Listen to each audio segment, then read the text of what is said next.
Hey guys, Marauder here, and welcome back to another video. In this video, we're going to be taking a look at the Odroid Go handheld.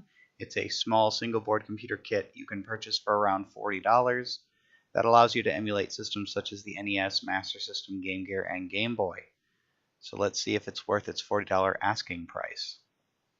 I ordered this kit off of Marauder's website, and it shipped very quickly. Some assembly is required, but it didn't take me longer than, say, 20 minutes to put together. After assembly, I just had to download the software and ROMs, which was fairly simple after a quick Google search, and I was off and running. Upon being assembled, the Odroid Go resembles a Game Boy Pocket. The start and select buttons are above the A and B buttons, and there are two additional buttons above the D-pad, one to toggle volume and the other to return to the game selection screen. It will also create a save state for the game you're playing, which is useful since the games themselves don't actually save any data. This allows you to play games that are longer in length, like Zelda or Pokemon, without having to rely on the internal save battery of the traditional cartridges.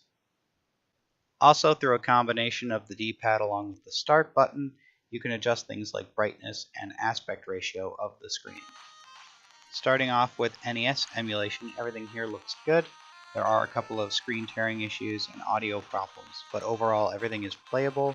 Some games will not load for one reason or another, but overall I'm very happy with the way the NES emulation on this thing works. Moving on to original Game Boy emulation, everything here also looks good. There still is that screen tearing issue, but it's nowhere near as noticeable as with the NES. This is pretty much what this thing is designed to do, and it does it very well. However, as with all systems on this handheld, there are a few that just refuse to work, such as Yoshi on Game Boy, which I could not get to start. Moving on to Game Boy Color, the Odroid emulates it very well. This allows me to play games that I missed out on growing up, such as Street Fighter, which using this D-pad and buttons is more than playable. As for Master System, everything here works pretty well.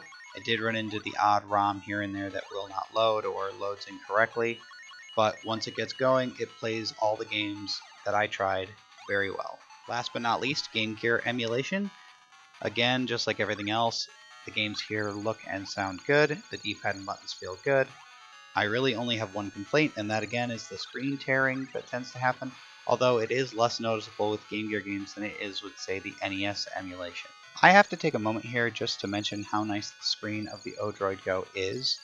It's very bright and the colors are accurate.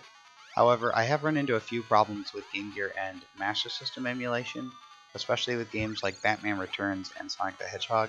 For example, in Batman Returns, I reached the level 1 boss only to find him invisible, and then with Sonic the Hedgehog, his shield doesn't show up sometimes. This was resolved with just pausing the game and unpausing it, but it's just an odd issue to get around that hopefully will be solved in software in the future. Overall, I like the Odroid Go. I think it's a neat little handheld that does its job fairly well. There are some problems with games not loading, audio problems, and screen tearing, but hopefully those will be resolved in a future software update. So, on the whole, I really like this thing, and for $40, I'm very impressed.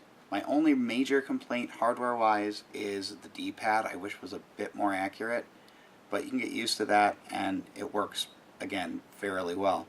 So I will be leaving links in the description below for anybody who's interested in picking one of these up.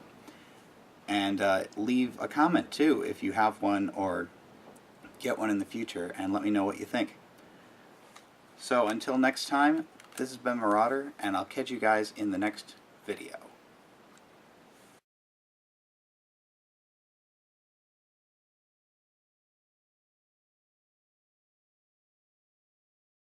Also included in the package is a very small bag of Haribo Gold Bears, which I have been eating while editing this video.